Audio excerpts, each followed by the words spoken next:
আসসালামু আলাইকুম everyone.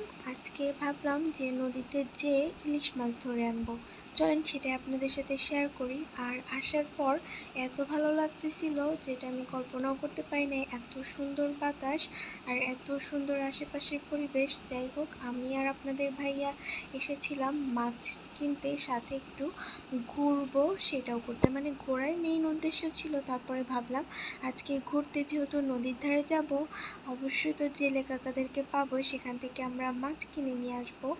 So তারপরে আমরা চলে গেলাম। আর যাওয়ার রাস্তাটা যেরকম ছিল, আমি মানে ভিডিও না করে পারতেছিলাম না, আমার এত ভালো লাগতেছিল রাস্তাটা। আর এই রাস্তাটা বাংলাদেশের কোথায়, আপনারা কোন জেলাতে, এটা যদি বলতে পারেন তাহলে তাদের যে বলবেন তার নাম অবশ্যই আমি কমেন্টে বলবো।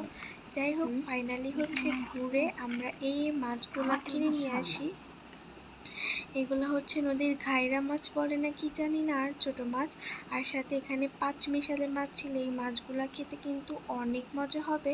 আপনারা চাইলে কিন্তু এই মাছগুলো মানে একদম দেশি তরতাজা সবজি দিয়ে রান্না করে খেতে পারেন। আর এই ইলিশ মাছগুলোও কিন্তু কেনা হয়েছিল একবারে, যেহেতু আমাদের সারা বছরের সারা বছরের ইলিশ মাছ কিনে রাখা হয়, সেজন্য একবারে কিন্তু এতগুলো মাছ কিনে রাখা হয়েছিল। আর প্রত্যেকটি ইলিশ মাছের পেটের ভিতরে কিন্তু ডিম ছিল।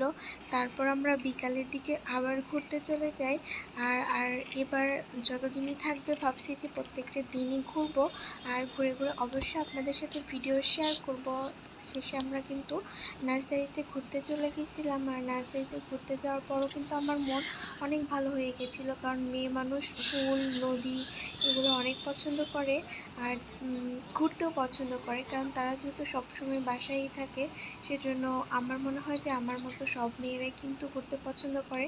যাই হোক, নার্সারির লোকেশানটা কিন্তু আপনাদেরকে দেখিয়ে দিলাম, আপনারা এটা গেস করে নিবেন এটা কোন নার্সারি। বেড়াতে তো আমার খুব ভালো লাগতেছিল, প্রত্যেকটা গাছগুলো দেখার পর মনে হচ্ছিল যে কোথায় আসলাম, এত সুন্দর। আমার ফোনের ক্যামেরাতে তো আমি ভালো করে আপনাদেরকে দেখাতেই পারি নাই, কিন্তু একটু সমস্যা হচ্ছিল।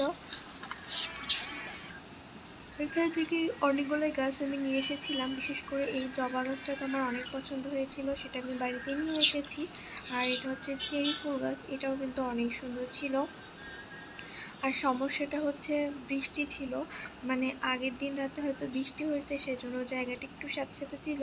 আর আমি একটু হাই হিল পরে গেছিলাম, সেখান থেকে যেতে আমার একটু কষ্ট হচ্ছিল। আচ্ছা, কাঠগোলাপ হচ্ছে সব থেকে সুন্দর যে ফুলটা, সেটা হচ্ছে কাঠগোলাপ। এটা এত সুন্দর,